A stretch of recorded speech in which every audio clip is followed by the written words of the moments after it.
sana, tamu sana, tamu sana, tamu sana. William Ruto was in Kisumu today for his usual campaigns. And this is what transpired there.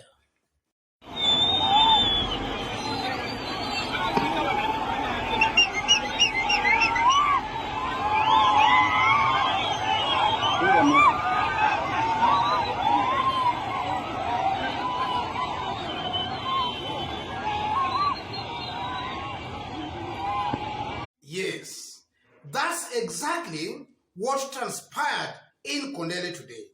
And that's just one incident that might have faced William Ruto in Kondele. The Inspector General of Police has come out to clarify exactly what might have caused such kind of incidences in Kisumu today. Because in the recent days, we have been seeing violence in some of William Ruto's political tours across the country. Just recently, William Ruto was in Busia and there was some violence there. And also some times back, he was in Murang'a County where 2 youths lost their lives. There was also violence there. And again, he was also in Nyeri and there was also violence there. So this one of today is just but a series of the violence facing William Ruto in his tours or rallies across the country. So, what is exactly happening behind the scenes? Why is it that William Ruto, he seems to be drawing some kind of violence anywhere he goes across the country? That's our analysis and discussion today. So if in case you've just bumped on this YouTube channel for the very, very first time, kindly subscribe, give this video a like. Thank you, God bless you. Straight away to our analysis and discussion. Let's see what the Inspector General of Police had to say about the violence of today in Kisumu. Because for the better part of today, Kenyans have been talking. Everybody has been pretending to know exactly what might have caused that violence. And people are talking from their own, from their different political positions. So what actually transpired or what actually happened? This is what the Inspector General of Police had to say. Office of the Inspector General, National Police Service, Nairobi, Kenya. Press statement. Statement on violence during His Excellency, the Deputy President political tour to Kondele, Kisumu today, 10th, 11th, 2021. Let's jump to the second point. Based on intelligence gathered, there was tension within Kondele owing to alleged distribution of campaign logistical funds among top groups. This intelligence was promptly shared by police with His Excellency, the Deputy President, team with the recommendation to skip the affected area during the tour. Thirdly, during the rally, violence erupted among the local agitated groups who engaged in stone throwing and other unruly behavior. Yes, that's the press statement from the office of the Inspector General, National Police Service. And from that statement, you can see clearly what might have caused that violence. From their information, they warned William Ruto well in advance that there was tension in Kondele. And the tension was as a result of money or other funds William Ruto had disbursed to various top groups in Kisumu. The funds were meant to cater for logistics as they welcome William Ruto to Kisumu. So these top groups must have disagreed on how the funds were to be shared or to be used. That's exactly what caused violence today in Kisumu. That's according to the Inspector General of Police Office. Yes. So we take that as the official position, or rather what might have caused violence today in Kisumu. So, why is it that even after being warned that there was tension in Kondele, William Ruto still saw it fit to go and campaign in Kondele? even after intelligence information being shared with him that there was tension? Why did he still see it fit to go and campaign in Kondele? Why could he not just do his campaign or other rallies in other parts of Kisumu? That's our analysis and discussion. There are 5 reasons that can explain that. 5 reasons.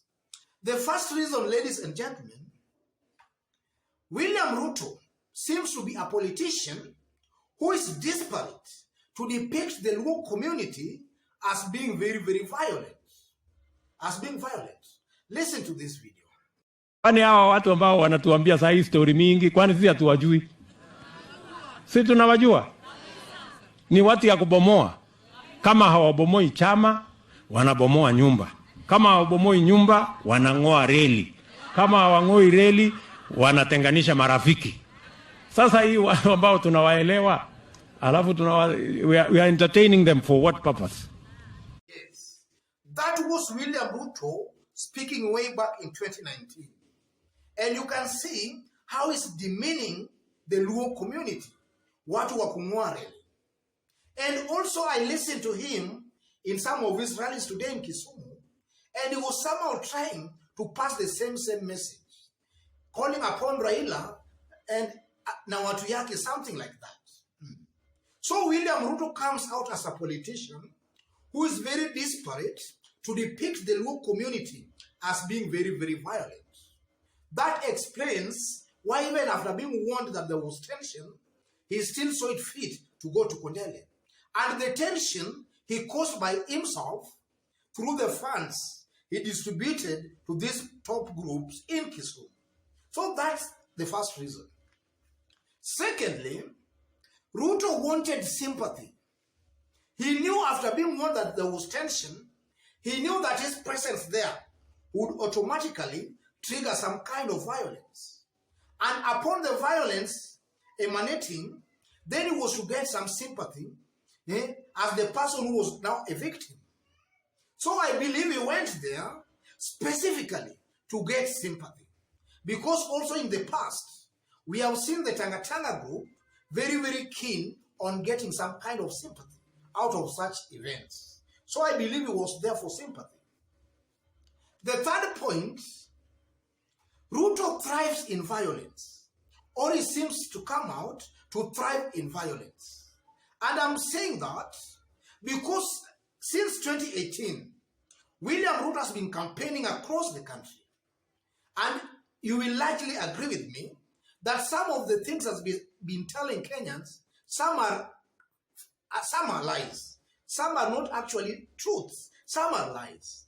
So William Ruto is cleverly trying to incite his support base, or rather trying to incite the areas he has already radicalized into believing some of his propaganda, not to listen to any alternative voice. Because campaigns are now just about to start, and Kenyans, top politicians, will be transversing across the country.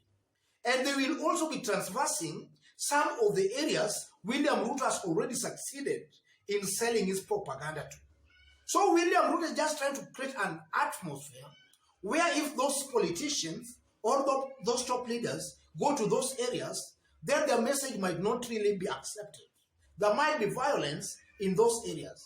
And in the event there are violence in those areas, then the alternative truth might not be known to those areas he has already radicalized into believing his propaganda. I don't know whether that point is clear. William Ruto succeeded in selling some propaganda to some parts of the nation. So campaigns are now just about to start, and other potential candidates will also go to those areas to explain things as they are. William Ruto seems to fear that. He wants that if these people go there, then they might not be welcome there. I tend to believe something like that. And then fourthly, Ruto is politically naive. He comes out as being naive. He is not calculative. He believes in politics of confrontations. And for those who have been following William Ruto, look at William Ruto. If Raila maybe today is in Nyandarua, William Ruto will be there the following day. If Raila is in Nyeri, upon Raila leaving, you will see William Ruto there. So in my considered opinion, I tend to believe that that's some kind of confrontational politics. And William Ruto seems to be thriving in that.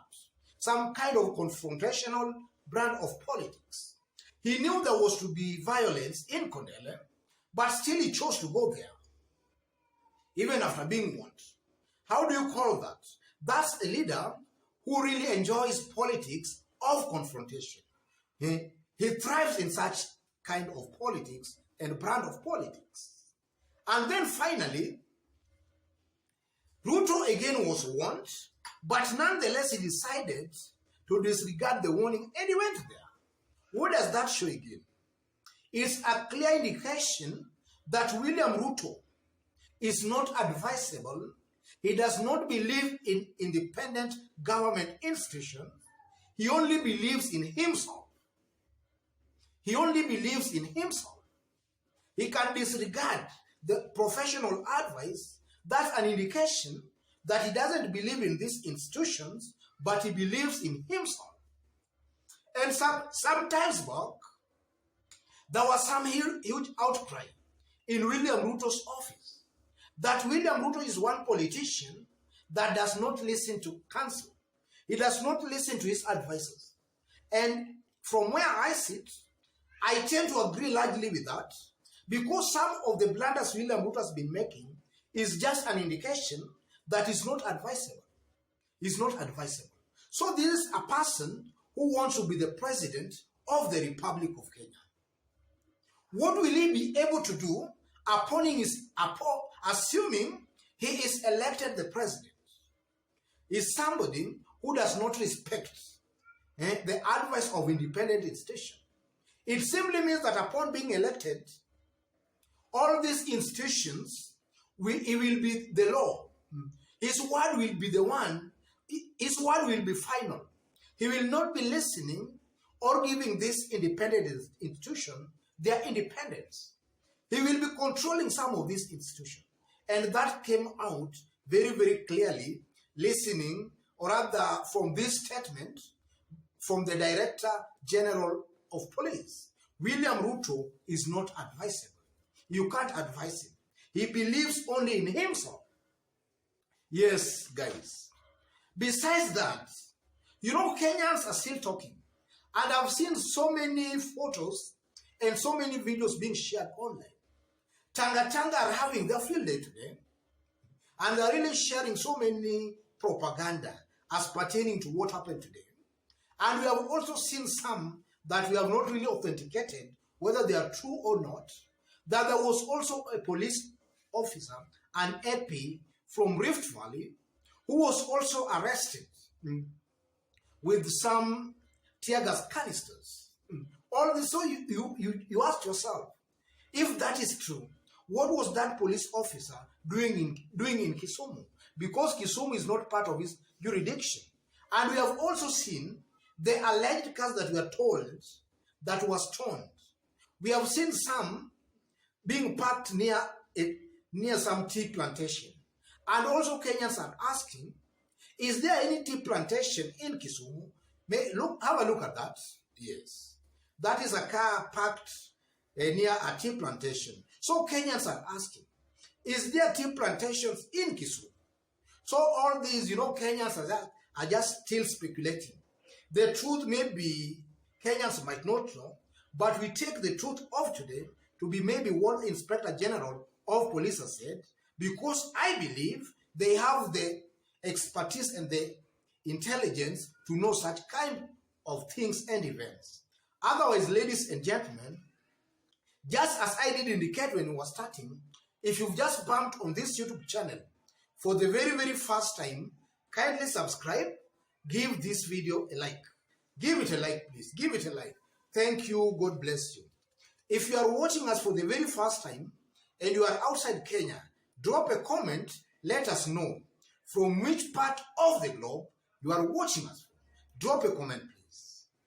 And to our fans and subscribers in this YouTube channel, I'm very, very much humbled with the kind of support you are giving me in this YouTube channel by constantly giving our videos likes, constantly dropping your comments. God bless you. God bless Kenya. And to anybody who's a fan of ours in this YouTube channel and you have not yet subscribed, you might be a fan but you have not yet subscribed, you love our videos, kindly please take this opportunity, tap on the subscription button and also on the notification bell. And if possible again, give this video a like. Give it a like, please. Give it a like. Thank you. God bless you. God bless Kenya. Tamu sana, tamu sana, tamu sana.